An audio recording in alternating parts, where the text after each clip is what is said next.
Hello दोस्तों, आज हम लोग डिस्कस करेंगे हिस्ट्री के क्वेश्चंस। डिस्कस करेंगे दोस्तों। इसमें से आज से वीडियो नंबर 1 है और यूपीएससी के लिए इम्पोर्टेंट तो है ही है, ये उसी के लिए बनाया गया है। प्लस अगर आप यूपीपीसीएस को टारगेट कर रहे हैं तब भी ये काफ़ी हद तक काम आपके आएगा, क्योंकि इसमें बहुत अच्छे और बहुत ही एडवांस लेवल के क्वेश्चंस दिए गए हैं। आपके कॉन्सेप्ट की क्लैरिटी चेक करेगा ये। और आप लोग बने रहिए टॉपिक में, क्योंकि कम से कम हम लोग 3000 क्वेश्चंस हिस्ट्री पे केवल करेंगे, वो भी मॉडर्न इंडियन हिस्ट्री पे। 3000 क्वेश्चंस करेंगे सिर्फ और सिर्फ मॉडर्न इंडियन हिस्ट्री पे।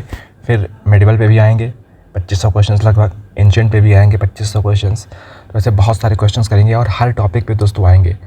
तो आप लोग अगर चैनल पे नए हैं तो सब्सक्राइब करिए, इसको लाइक करिए। ये आपका अपना चैनल है, बने रहिए, क्योंकि हम लोग क्वेश्चंस के फॉर्म में हम आपके टॉपिक को डिस्कस करेंगे और ये फ्री ऑफ कॉस्ट रहने वाला है सीरीज़, ये बंद नहीं करेंगे हम लोग। अक्सर कोचिंग वाले करते क्या हैं कि वो एक वीडियो लाते हैं, 2 वीडियो लाते हैं, फिर धीरे धीरे वो वीडियो लाते नहीं हैं, क्योंकि वो चाहते हैं कि आप सब्सक्राइब करें चैनल को हमारे, मतलब पैसे दें हम आकर के और फिर हम पढ़ाएँगे। लेकिन हमारे यहाँ ऐसा नहीं है, हम बिल्कुल पूरा पढ़ाएँगे आपको। तो दोस्तों पहला इसमें क्वेश्चन है, चार्टर एक्ट 1833 के उससे पूछा गया आपको है, पॉइंट ऑफ व्यू से पूछा गया है कि बताओ कौन कौन से ऑप्शन सही हैं इसमें। तो क्या इसने commercial activity east India company की बंद कर दी, ये पूछ रहा है। आपको स्टेटमेंट को अपने आप में देखो, पूछा क्या गया है, करेक्ट। तो करेक्ट की जगह पे आपको सी लगाना है, मतलब कौन कौन सा ऑप्शन अपने आप में सही है 1833 के कॉन्टेक्स्ट में। तो क्या बिल्कुल सही है? जी हाँ, इसने commercial activities of East India company की बंद कर दी थी, बिल्कुल। It introduced Indian representation in British department, दोस्तों इनकरेक्ट है, क्योंकि इसने ऐसा नहीं किया था। It created the post of law member in governor general's council, जी बिल्कुल। इवन लॉर्ड मैकॉले वाला जो केस हुआ था वो इसी के अंतर्गत हुआ था, तो 1833। और इसने सबसे पहले गवर्नर जनरल ऑफ बंगाल को हटा करके गवर्नर जनरल ऑफ इंडिया की उपाधि देना शुरू कर दिया था। गवर्नर जनरल ऑफ बंगाल को हटा करके गवर्नर जनरल ऑफ इंडिया की उपाधि देना शुरू कर दिया था। और पहले गवर्नर जनरल कौन थे आप लोगों को बताना है। तो दोस्तों इसमें जो है पहला स्टेटमेंट करेक्ट है, सेकंड स्टेटमेंट इनकरेक्ट है, मतलब कि गलत है, थर्ड स्टेटमेंट करेक्ट है। Macaulay was the first created the post of law member, और Indian representation in British parliament was not introduced, ठीक है, ये आपको याद रखना है। आंसर देख लिया आप लोगों ने, कोई दिक्कत नहीं। इंडियन नेशनल मूवमेंट से जुड़ी चीज़ें बताओ आप इसमें, कि सूरत स्प्लिट 1907 वाज प्राइमरली, प्रमुखता मतलब मुख्य रूप से ड्यू टू डिफरेंसेस ओवर स्वदेशी रेजोल्यूशन, बिल्कुल सही है। एक्सट्रीमिस्ट्स, गरम दल के जो नेता थे, extremists were in favour of retaining the constitutional methods of protest, बिल्कुल नहीं, इवन एक्सट्रीमिस्ट तो खिलाफ थे इसके। तो ये इनकरेक्ट है, ये करेक्ट है। आप लोग कैसे सिंबल लगा करिए करेक्ट और इनकरेक्ट का। आफ्टर द स्प्लिट, जो कि 1907 में हुई थी, moderates gain greater influence in the Congress, तो बताना आपको सही है गलत है। बिल्कुल नहीं दोस्तों, मतलब इनकरेक्ट है, तो इसका पहला ऑप्शन ए सही है। स्वदेशी and boycott were the main causes of conflict. Extremist rejected constitutionalism, उन्होंने कहा था कि मतलब जो कॉन्स्टिट्यूशन के तहत जो हम लोग बिल के खिलाफत करेंगे, ये सब बकवास है, इसको नहीं हम लोग इंक्लूड करेंगे। उन लोगों ने तकरीबन कहा था कि जो है नॉन कॉन्स्टिट्यूशनल मेजर्स आप लोग अडॉप्ट करिए, तो इसीलिए सूरत स्प्लिट हुई थी। तो ये सही है, ये गलत है। Extremist dominated the political scene after 1907, moderates lost ground, क्योंकि उतने दिनों से इवन 1885 से लेकर के 1906 तक मॉडरेट्स ने डोमिनेट किया दोस्तों। मॉडरेट्स का फेस था। और 1907 के बाद में 1920 तक 1920 तक ये एक्सट्रीमिस्ट का फेस रहा। उसके बाद में 1920 से लेकर के गांधीनियन फेस शुरू हुआ दोस्तों। और आपको पता है कि आज़ादी तक, इंडिपेंडेंस तक थोड़ा सा बीच में गैप आया था 1938 में जब सुभाष चंद्र बोस बने थे। वैसे अगर देखा है तो गांधी जी का ही डोमिनेंस रहा इसमें।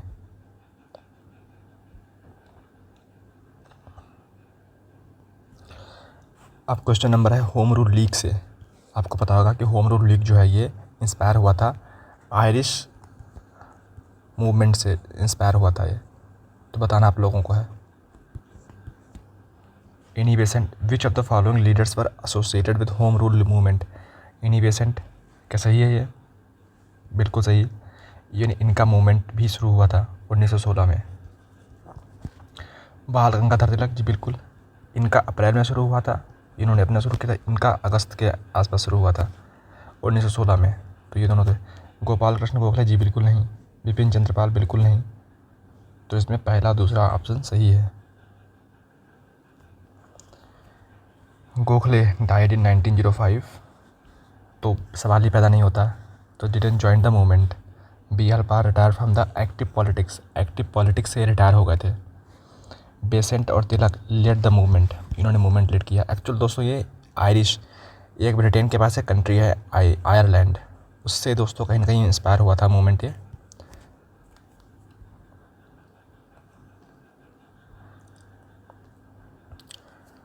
चौथा क्वेश्चन है बेबल प्लान से। आपको पता है बेबल प्लान इंडिपेंडेंस के करीब कुछ साल पहले आया था ये। तो बताना है आपको। ये 8 साल तक रहे थे गवर्नर जनरल या वायसराय बोल सकते हो आप। It proposed the formation of executive council with the Indian members except viceroy and commander in chief। बिल्कुल सही है दोस्तों। The plan was accepted by Congress and Muslim League। बिल्कुल नहीं। दोनों से अगर ये इन्होंने एक्सेप्ट कर लिया होता तो शायद पार्टीजन हमारा होता ही ना। तो बिल्कुल गलत है ये, इनकरेक्ट है, ये करेक्ट है। Shimla conference was convene to discuss. बिल्कुल सही है। इवन ये फूड डालने में काफ़ी इसने इम्पॉर्टेंट रोल प्ले किया था। वेवल को माना जाता है कि वन ऑफ द वीकेस्ट ये थे। तो इसका बी दोस्तों आंसर है। 1 और 3 ओनली करेक्ट। क्यों? क्योंकि लीग ने डिमांड किया था कि एक्सक्लूसिव मुस्लिम रिप्रेजेंटेशन, जिसको कांग्रेस ने अपोज किया था कि हम नहीं मानते हैं। Option 3 is correct.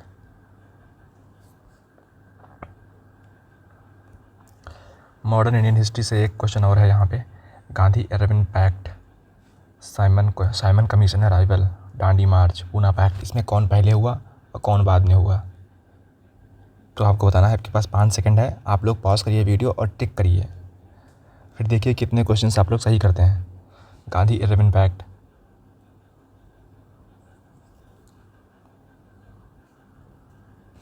तो इसमें दोस्तों बी सही है। इसमें बी सही है। नहीं, 5 दोस्तों ए सही है। 2, 3, 1, 4। साइमन कमीशन अराइवल हुआ था 1917 में, 1927 में। डांडी मार्च तो बाद में हुआ था। पूना पैक्ट 1930 के बाद में, अर्ली 30s में हुआ था ये। ऐसे याद रखिए आप लोग, एग्जैक्ट अगर डेट नहीं याद रख सकते। डांडी मार्च भी 1929 के करीब हुआ था। इरविन पैक्ट 1931 के करीब हुआ था। तो आप लोग ऐसे याद कर सकते हो। तो पहला 2 है, तो पहले में 2 किस में है? इसमें और इसमें। तो बी वाला और डी वाला कैंसिल हो गया। 2 है और 4 लास्ट में है, तो 4 हटा दीजिए। अब इसमें सॉरी, पहले और तीसरे में देखिए कौन आगे पीछे है। तो आपको पता लगेगा कि 3 पहले है, तो 3 पहले आ गया, 1 बाद में आ गया। अब 3 1 किस में बनता है? इसमें 13 बनता है, तो इसमें 3 1 बनता है। 3 और 1 बनता है, तो ऑप्शन ऐसा ही हो जाएगा। साइमन कमीशन 1928 में दोस्तों आया था, लेकिन अनाउंस 1927 में हो गया था। 1928 में, डांडी मार्च 1930 में, गांधी अर्बन पैक्ट और पूना पैक्ट।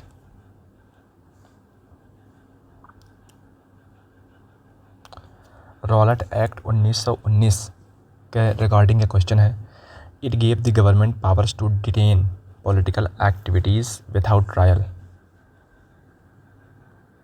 बिल्कुल सही है दोस्तों।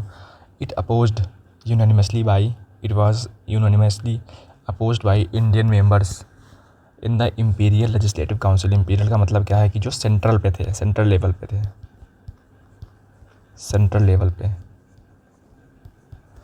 इट वाज यूनानिमसली मतलब एक मत होकर के, एक मत से इंडियन मेंबर्स के द्वारा, सभी मेंबर नहीं दोस्तों, इंडियन मेंबर्स के द्वारा इम्पीरियल लेजिस्लेटिव काउंसिल मतलब कि सेंट्रल लेजिस्लेटिव काउंसिल में रॉलेट एक्ट को बिल्कुल किया गया। बिल्कुल सारे इंडियन मेंबर्स ने किया होगा, ये कॉमन सेंस है, क्योंकि अगर सारे मेंबर्स ने इतना गंदे ब्लैक एक्ट को भी, गांधी जी ने कहा था ब्लैक एक्ट, अगर इतने बेकार एक्ट को अगर सारे इंडियन मेंबर्स सपोर्ट नहीं करेंगे तो आप समझ सकते हैं कि इंडिया की पब्लिक उसको क्या कहेगी। तो ये तो बिल्कुल सही होगा। तो देखो जिसमें दो नहीं है वो काट दो आप, ये नहीं है दो तो इसको काट दो। अब दो इनमें में तीनों में है। पहला वाला है विदाउट ट्रायल, कि बिना ट्रायल के मतलब बिना कोर्ट कचहरी के आपकी बात सुने सभी को जो है डिटेन कर लिया जाएगा। टाइम पीरियड नहीं बताया जाएगा, डिटेन कर लिया जाएगा, आप लोगों को धर लिया जाएगा। It led to establishment of Hunter commission, यही तो कारण था। तो ये सारे डी आंसर हो जाएगा इसका। Hunter commission was formed to investigate Jallianwala Bagh massacre which was fallout of Rowlatt agitation.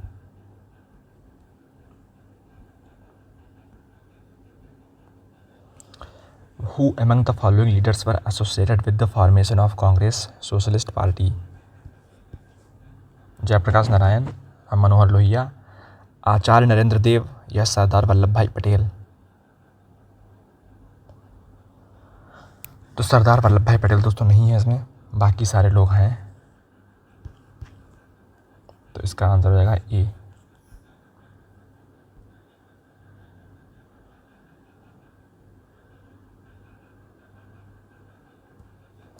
Cabinet mission plan 1946 के तहत it proposed federal for India, federal structure for India with a weak centre. क्या cabinet mission plan में बोला गया था ये? बताइए आप लोग। It accepted the demand for Pakistan in principle, principle के तहत मान ली गई थी डिमांड। आपको पता है कैबिनेट मिशन प्लान में ये पता नहीं, लेकिन ये तो पता है कि नहीं माना गया था, तो इसको कट कर देंगे हम लोग। तो जहाँ जहाँ दो है वहाँ कट कर दो। तो ऑप्शन आप पहले पहुँच गए, इवन तीसरा वाला बिना पढ़े आप लोग पहुँच गए। अगर ये वाला आपको पता है कि इन प्रिंसिपल तो बिल्कुल नहीं कहा था, पीछे भले किसी के पास कहा हो, लेकिन जब फॉर्मली जब पेपर पे लिखा गया था तब तो बिल्कुल नहीं ऐसा कहा था। तो दूसरा तो पक्का गलत है, तो आप इसी से आंसर पहुंच गए। इवन तीसरा वाला चाहे पढ़ें या ना पढ़ें, हाँ कॉन्स्टिट्यूएंट असेंबली की फॉर्मेशन के बारे में इसने कहा था, तो अगेन पहुंच गए। लेकिन दूसरा अगर आप मानते हैं गलत है तो ऑप्शन तो आप पहले ही टिक कर सकते हैं कि पहला वाला सही है।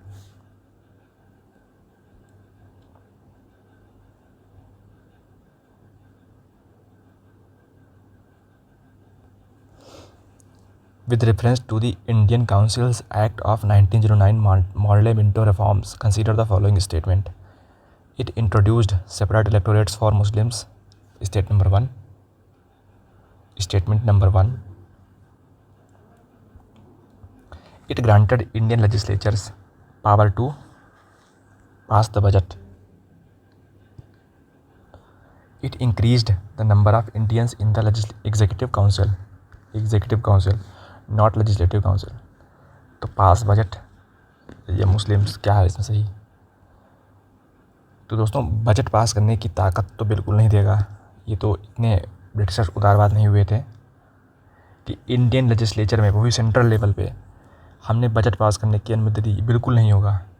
तो दूसरा वाला बिल्कुल गलत है, तो दूसरा वाला काट दो आप। अब इसमें पहला तीसरा में आएगा तो अब आपको नहीं अगर पता है तो तुक्का मारना पड़ेगा आपको, या आप छोड़ दें। और अगर ऐसे इजी क्वेश्चन को अगर आप छोड़ेंगे तो फिर आपका सिलेक्शन नहीं हो पाएगा। तो प्लीज़ आप इसको इसको करेक्ट करने का प्रयास करें तो हाँ, थर्ड भी सही है, पहला वाला भी सही है। तो आंसर नंबर इसका आ जाएगा बी ऑप्शन।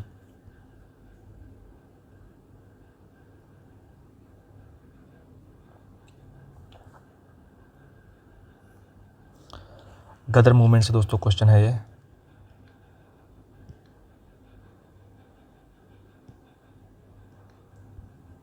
गदर मूवमेंट से क्वेश्चन है कि लाला हरदयाल भाई परमानंद, लाला हरदयाल भाई परमानंद, Sohan Singh Bhakra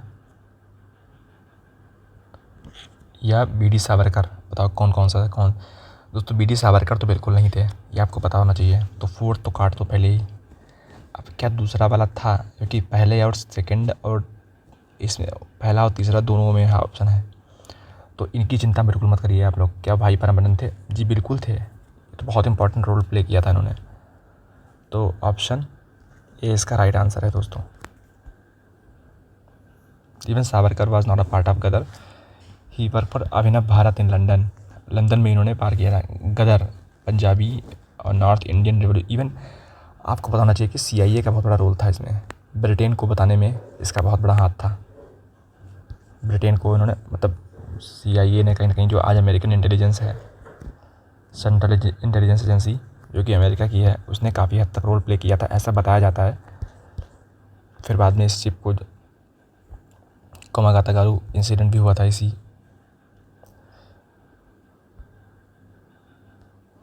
regulating act of 1973।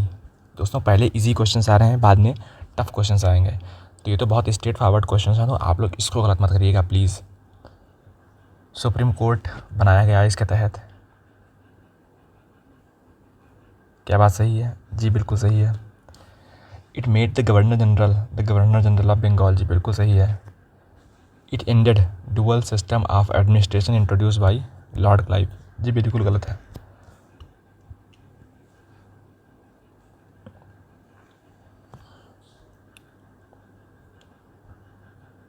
The dual system 1772 में ही वॉरेन हेस्टिंग्स के द्वारा ख़त्म कर दिया गया था।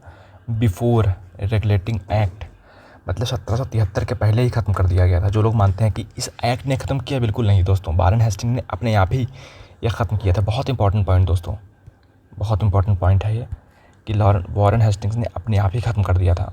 ये क्वेश्चन पुट कर सकते हैं वो लोग एग्जामिनर, अगर आपको थोड़ी सी अगर निटिग्रिटी में, थोड़ी सी अगर गहराई में जाना चाहें तो ये ख़त्म कर सकते हैं कि डुअल सिस्टम किसने ख़त्म किया था। क्या 1773 के एक्ट ने ख़त्म किया, या वॉरेन हेस्टिंग्स ने एक्ट के 1 साल पहले ख़त्म कर दिया? दोस्तों हाँ, 1 साल पहले ही ख़त्म कर दिया गया था, मतलब कि 1773 में ही ख़त्म कर दिया गया था।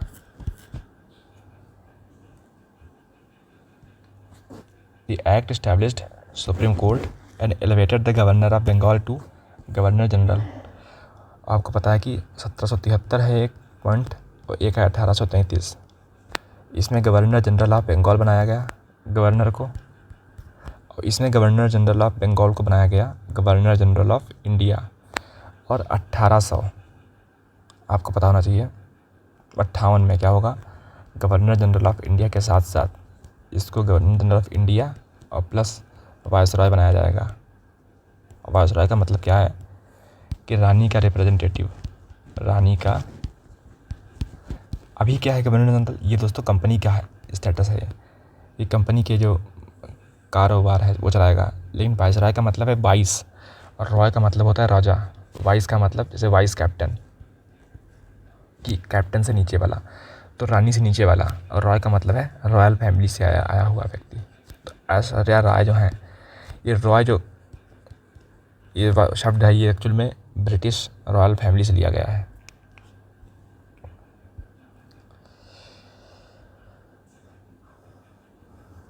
इलवर्ट कंट्रोवर्सी बिल के बारे में बताइए आप लोग, कि इसने रेशियल डिस्क्रिमिनेशन ख़त्म करने के लिए बुलाया जुडिशरी में। बिल्कुल। Bill propose that the Indian जजेस could try European subjects in criminal cases, जी बिल्कुल सही बात है। Indian national Congress was formed in direct response to this controversy, बिल्कुल गलत। INC was formed in direct response to this controversy। बिल्कुल नहीं, इल्बर्ट कंट्रोवर्सी बिल बाद में हुई है, आईसीसी पहले फॉर्म कर ली गई थी। ऐसा है क्या, बताइए आप लोग।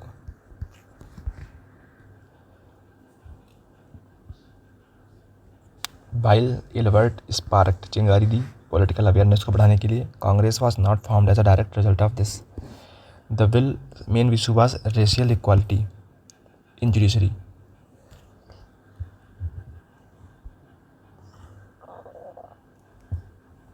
दोस्तों बताना कि पहले इंसिडेंट कौन हुआ, बाद में कब हुआ। पहला इंसिडेंट वर्सेस बाद वाला इंसिडेंट कब हुआ। Partition of Bengal 1905, formation of Muslim League 1906 के आसपास, Surat split 1907, return of Gandhi ji 1915।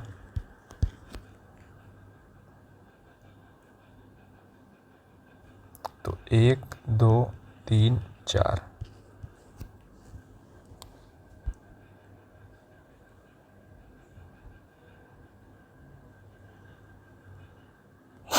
Who which of the following is not associated with the founding of Indian National Congress? ए हुम जो बिल्कुल थे, करेक्ट है ये। डब्ल्यू.सी. बनर्जी बिल्कुल थे, करेक्ट है ये। Surendranath Banerjee not correct, not associated, ये बिल्कुल थे। तो सी इसका ऑप्शन दोस्तों हो जाएगा।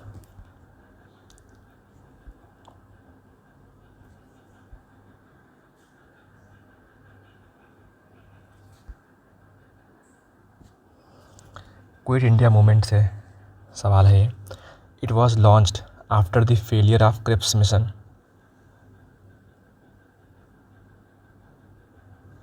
बिल्कुल सही है ये। फेलियर क्रिप्स मिशन का फेल हुआ, इसीलिए लोगों में गुस्सा था, इसीलिए गांधी जी ने ये अडॉप्ट किया था कि भारत छोड़ो आंदोलन। इसको हिंदी में बोलते हैं भारत छोड़ो आंदोलन।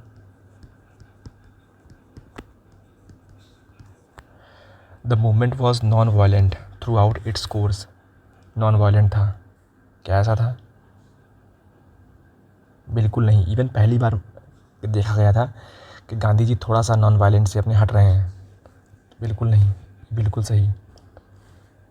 मतलब अंग्रेज इतने ख़राब थे कि गांधी जी जैसे लोगों को भी उन्होंने नहीं छोड़ा। मतलब गांधी जी जैसे लोगों को भी मजबूर कर दिया कि आप भी नॉन वायलेंट रास्ता अपनाएं।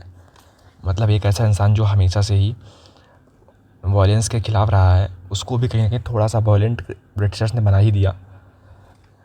It led the formation of parallel governments in some parts of the country. अब सम पार्ट्स दोस्तों, कंट्री इंडिया बहुत बड़ा था, तो कहीं ना कहीं दोस्तों हुआ होगा, तो बहुत ही लूज स्टेटमेंट अपने आप में है। तो ऐसे स्टेटमेंट जहाँ पे सम पार्ट्स नॉट, ऐसे सही ही होते हैं। तो पहला तीसरा ऑप्शन करेक्ट है।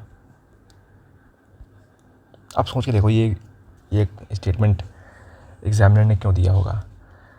हो सकता है कि मान लो अगर ऐसा स्टेटमेंट आ जाए किसी भी क्वेश्चन में, तो बताओ सम पार्ट, इतना बड़ा कंट्री है, कहीं ना कहीं पे तो पैरेलल गवर्नमेंट शुरू हो गई होगी।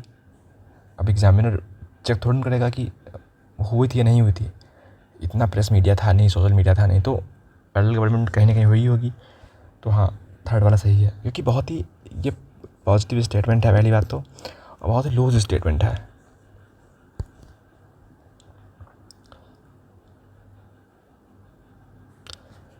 ट्रीटी ऑफ वसाई के द्वारा पूछा गया 1802 में जो हुई थी। ये मराठा से रिलेटेड दोस्तों क्वेश्चन है। मराठा और ब्रिटिश ईस्ट इंडिया कंपनी के बीच में हुई थी। क्या ऐसा है? बिल्कुल सही है। ये सेकंड एंग्लो मराठा युद्ध में बिल्कुल है। Maratha accepting subsidiary alliance. Subsidiary alliance क्या होता था कि मतलब एक ब्रिटिश रेजिडेंट को अपने यहाँ रखना होता था, और अगर ये पार्टी मराठास अगर किसी पे अटैक करेंगे तो ब्रिटिशर से पहले सलाह लेनी पड़ेगी उनको। तो ये था इसमें सब कुछ। पेशवा बाजीराव सेकंड के द्वारा साइन किया गया था।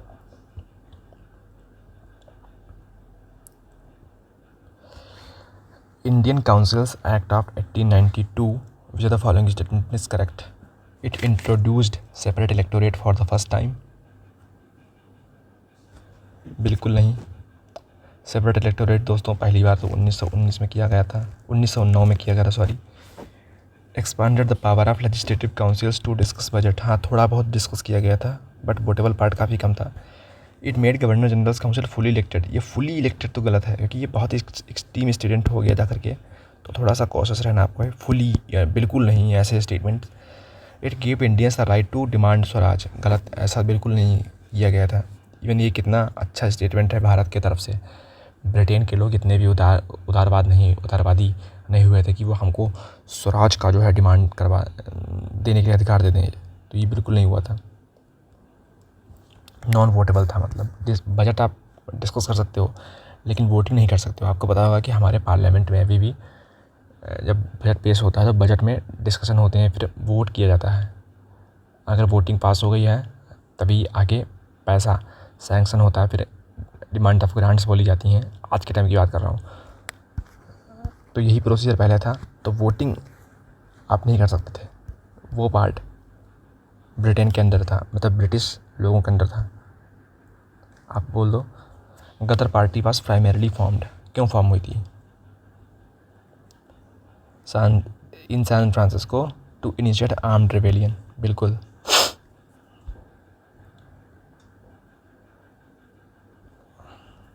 विच one of the following statement about non cooperation movement is not correct?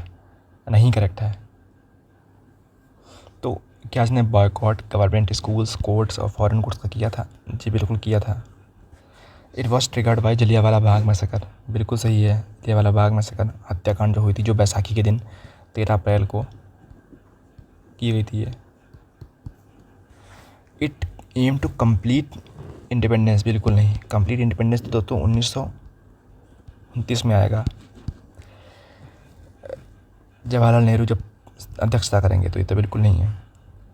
It was suspended after Chauri Chaura. बिल्कुल। चौरी चौरा मूवमेंट जो है उसके बाद में गांधी जी ने देखा जब कि वायलेंट अभी भी लोग हैं भारत के, काफ़ी लोगों को मार दिया गया था उसमें, चौरी चौरा मूवमेंट चौराहे पे। तो सी वाला सही दोस्तों, मतलब गलत है ऑप्शन तो पूछा नहीं, ये सही है। हाँ, मतलब सही ये वाला है, सी वाला इसमें ऑप्शन सही है। Consider the following revolutionary organisations and their founders. उनके फाउंडर्स क्या? अभिनव भारत को वी.डी. सावरकर ने बनाया था। जी बिल्कुल सही है क्या? नहीं, बिल्कुल बताना आपको।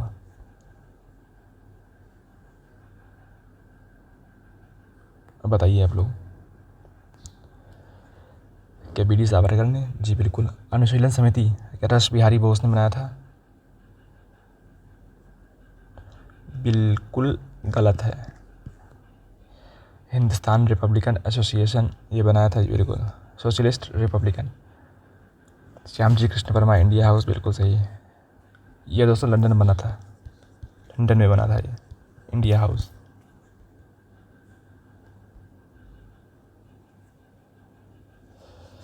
सतीश चंद्र बसु ने बनाया था, नॉट रास Bihari Bose.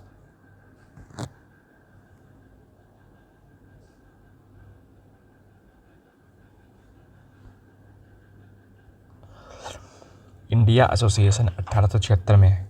It M to unify the people of India on a common political platform. It played a significant role in opposing vernacular press act. It was founded by Surendranath Banerjee, Dadabhai Naoroji. तो बताइए कौन सा सही इसमें है?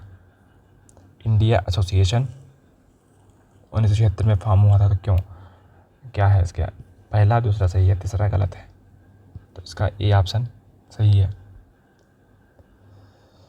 आप लोग पढ़ लेना बाद में इसमें कि सुरेंद्र नाथ बनर्जी के द्वारा फाउंड किया गया था, और आनंद मोहन बोस, नॉट दादा भाई Naoroji.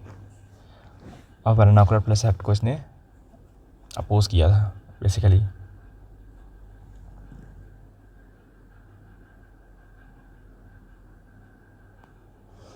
Government of India act दोस्तों आपको 1909 का और 1919, ये बहुत इंपॉर्टेंट है। 1935 ये गवर्नमेंट ऑफ इंडिया के रटे होने चाहिए। 1892 मतलब सारे एक्ट होने चाहिए, लेकिन 3-4 तो बिल्कुल मतलब 1773 जैसे है, या 1833, 1858 तो याद होने चाहिए बिल्कुल।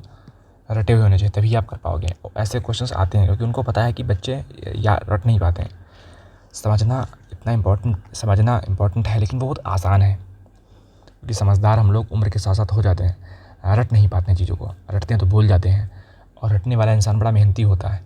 तो अगर आप चीज़ों को नहीं रट रहे हो तो इसका मतलब है कि आप काबिल तो हो लेकिन मेहनती नहीं हो। रटने वाला इंसान, और सरकार को चाहिए काबिल लोग नहीं, मेहनती लोग चाहिए। ठीक है, काबिल हो तो ठीक, अच्छी बात है, काबिल आदमी हो जाता है एक्सपीरियंस के तौर पे, लेकिन मेहनती उनको चाहिए, मक्कार नहीं चाहिए। Introduction of by cameras legislature at the centre, the hierarchy in provinces, provincial autonomy, separate electorates for Sikhs, सरदारों के लिए। तो बताएं कौन सा ऑप्शन सही है। प्रोविंशियल ऑटोनॉमी दोस्तों बिल्कुल नहीं दी गई थी, तो 3 तो बिल्कुल नहीं है। 3 3 3 आप लोग सी पे ऑलरेडी पहुंच चुके हैं, बाकी करने की ज़रूरत ही नहीं है। ये होती है जब आपको चीज़ें याद होंगी तब आप सीधे टिक कर पाओगे कि कौन नहीं है। पहले नेगेटिव वाला हटा लिया करो कि कौन नहीं है।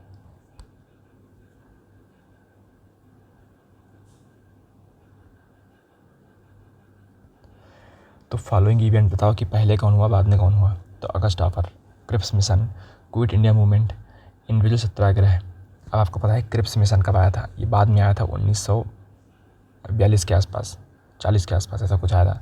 अगस्त ऑफर भी, क्विट इंडिया मूवमेंट भी, इंडिविजुअल सत्याग्रह। आपको पता देखो कि पहले इवेंट कौन हुआ, मतलब कि पहले में पहला औजार भी है, मतलब ये तो नहीं हुआ पहले। तो अगस्त ऑफर है, इंडिविजुअल सत्याग्रह है, ये आपको डिसाइड करना है। तो दोस्तों पहले हुआ है अगस्त ऑफर, तो पहला वाला, और फिर हुआ है इंडिविजुअल सत्याग्रह। तो 14 वाला देख लो आप कौन है, तो इसमें यही है 14 वाला, लेकिन इसमें भी 14 है, इसमें भी 14 है, इसमें भी 14 है। तो आप लोग 2 3 23 हुआ। अब देखो अगर आप कहो कि वन पहले हुआ है, 4 बाद में हुआ है, और 2 के पहले 3 हुआ है, तो ये भी ऐसे भी हो सकता है और ऐसे भी हो सकता है। 2 के पहले 3, मतलब 3 के पहले 2 है। तो इसमें मतलब कि ये भी पता होना चाहिए कि कौन सा सही है। तो 1 4 2 3 ये सही है। ये मतलब 4 2 का भी आपको रिलेशन पता होना चाहिए कि कौन पहले हुआ कौन बाद में हुआ।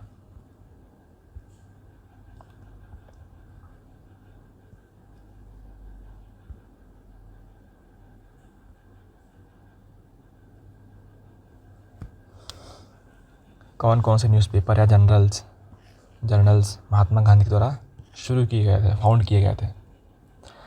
बिल्कुल इंडियन ओपिनियन, यंग इंडिया, हरिजन तो बिल्कुल है। अब हरिजन अगर नहीं किसी में है तो वो गलत है। क्या इसमें हरिजन है? बिल्कुल नहीं, बिल्कुल नहीं। ठीक है, अब 1 2 3 सब में है। क्या चौथा देखो है? नहीं है। केसरी बिल्कुल नहीं, केसरी बिल्कुल नहीं है, क्योंकि केसरी दिया गया था तिलक के द्वारा। तो ऐसे ट्रिक है, याद कर लो। तो ऐसे ट्रिक लगानी है आपको एग्ज़ाम में है। हो सकता है कि आपको यंग इंडिया के बारे में ना पता हो, लेकिन तब भी हम अपने आंसर पे पहुंच गए हैं।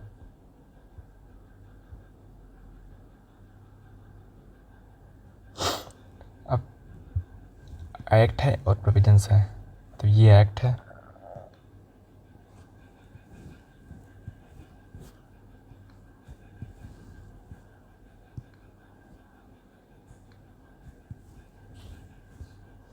अब बताओ क्या हुआ।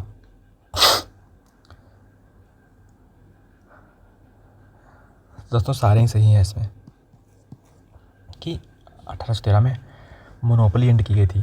मतलब कि सिर्फ और सिर्फ EIC, मतलब ईस्ट इंडिया कंपनी ही सिर्फ नहीं कि ट्रेड करेगी, पूरी तरीके से नहीं समाप्त किया गया था। बस इसकी जो है मनमानी ख़त्म की गई। मतलब कि सिंगल कंपनी थी ब्रिटेन के द्वारा कि ये हम ट्रेड करेंगे ब्रिटेन से। एक्चुअल में ब्रिटेन की रानी ने कहा था कि जैसे मोदी जी मान लो कह दें कि अफ्रीका से ट्रेड करने का अधिकार सिर्फ और सिर्फ अडानी जी को ही है, बाकी कोई कंपनी भारत से अफ्रीका में व्यापार नहीं कर सकती। तो भाई व्यापार क्यों करेगी?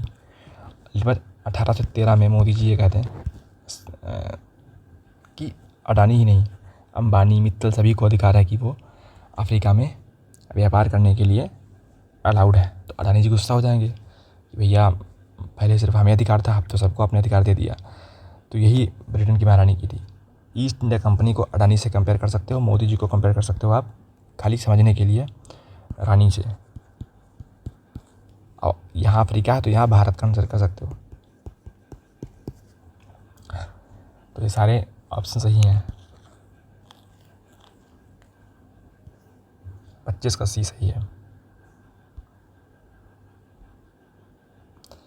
स्वदेशी मूवमेंट जो बंगाल में हुआ था 1905 में, पता कौन कौन से लीडर्स एसोसिएटेड थे उससे? रविन्द्रनाथ टैगोर या अरविंदो घोष, अश्विनी कुमार दत्ता या महात्मा गांधी, या चारों थे? तो अभी आपको बताना चाहिए कि महात्मा गांधी तो स्वदेशी मूवमेंट में, कि स्वदेशी मूवमेंट हुआ है 1905 के आसपास, और महात्मा गांधी जी इंडिया आए 1915 में, तो गांधी जी तो नहीं होंगे, तो गांधी जी को हटा दो। तो 4 जिसमें नहीं है वो होगा 4 4 4, तो ए ऑप्शन सही इसमें है। हमको पता भी नहीं है कि ये कौन लिखे हैं, लेकिन हमने एलिमिनेशन टेक्निक से, एलिमिनेशन मेथड से क्वेश्चन सॉल्व कर दिया। आप कहोगे कि सर एग्ज़ाम में तो 1 पेयर करेक्ट 2 पेयर करेक्ट, जी बिल्कुल सही है, लेकिन ऐसे क्वेश्चन कुछ आते हैं तो मैंने ट्रिक बताई कि अगर ऐसा आया तो करोगे। अगर 1 पेयर वाला आए 1 pair correct, 2 pair only correct, only 3 pair correct, तब तो आप कुछ कर नहीं सकते ना उसका, तब तो आपको पूरा पता होना चाहिए। लेकिन अगर आपको क्वेश्चन पता है तो आप कर लोगे, अगर नहीं पता है तो फिर नहीं कर पाओगे ना इसमें। अगर ऐसे क्वेश्चन आते हैं तो मैं मतलब कह रहा हूँ कि ये लीस्ट पॉसिबिलिटी है कि अगर आपको इतना पता है तो आप कर लोगे। अगर 1 पेयर वाला आ जाए तब तो अगर आपको सारे पता होने चाहिए, फिर तो उसमें कुछ, हालांकि ये बहुत आसान क्वेश्चन है, आपको सारे पता होने चाहिए पहले से ही।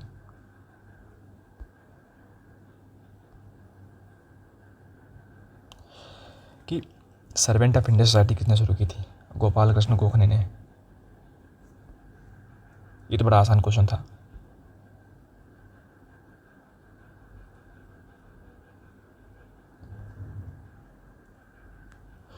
कि नेहरू रिपोर्ट 1928 में जो आई थी, बर्किन हेड, ट्रेविस हेड नहीं, ट्रेविस हेड नहीं, बर्किन हेड,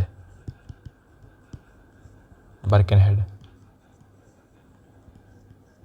बर्किन हेड के द्वारा रिपोर्ट दी गई थी। हालांकि दोनों ही इंडिया के काफ़ी, मतलब इंडिया के लिए काफ़ी बेकार साबित हुए। ये 2023 वर्ल्ड कप में इसने अकेले 137 रन स्कोर किए थे वनडे वर्ल्ड कप में, और इसने बैक इन दी 1928 रिपोर्ट के में काफ़ी हद तक इसका रोल था। तो it recommended dominant status for India, it supported separate electorates for minorities, it was drafted under the leadership of Motilal Nehru, और मुस्लिम लीग के द्वारा एक्सेप्ट किया गया था। तो बताओ कौन कौन से सही हैं नेहरू रिपोर्ट के कंटेक्स्ट में? तो सपोर्ट नहीं किया था, ये आपको बताना चाहिए। तो दूसरा तो बिल्कुल नहीं है, तो दूसरा बिल्कुल नहीं, तो ऑल 4 काट दो। क्या 4th वाला सही था? एक्सेप्ट नहीं किया गया था, तो 1 और 3 सही है। 28 का ए सही है ऑप्शन।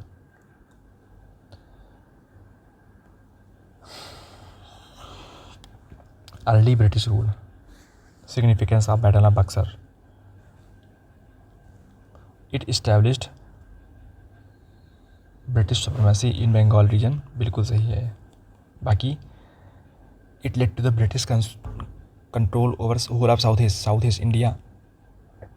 दोस्तों 1764 में तो अभी मराठास ही नहीं हारे हैं, तो साउथ इंडिया पे कैसे आपने कंट्रोल जमा लिया? नॉर्थ इंडिया बोलते तो तब भी थोड़ा बहुत हम मान लेते, लेकिन ये तो बिल्कुल नहीं सही है। It granted British control of Mysore, बिल्कुल नहीं, अभी तो मराठा युद्ध भी नहीं हुआ ना। It marked the beginning of East India companies trading rights, trading right तो बहुत पहले शुरू हो गए थे ना बेटा, 1600 से पहले ही, मतलब 1608 में ही राइट शुरू हो गए थे। बिगिनिंग बता रहा है, बिगिनिंग नहीं, यहाँ तो कंपनी लड़ाई लड़ रही है और आप बिगिनिंग की बात कर रहे हो।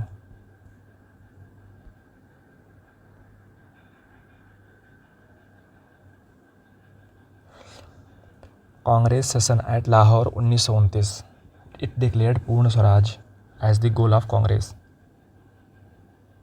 It decided to observe 26 January as independence day, session was presided over by Jawaharlal Nehru. Jawaharlal Nehru थे या मोतीलाल नेहरू थे? आप बताइए कमेंट सेक्शन में।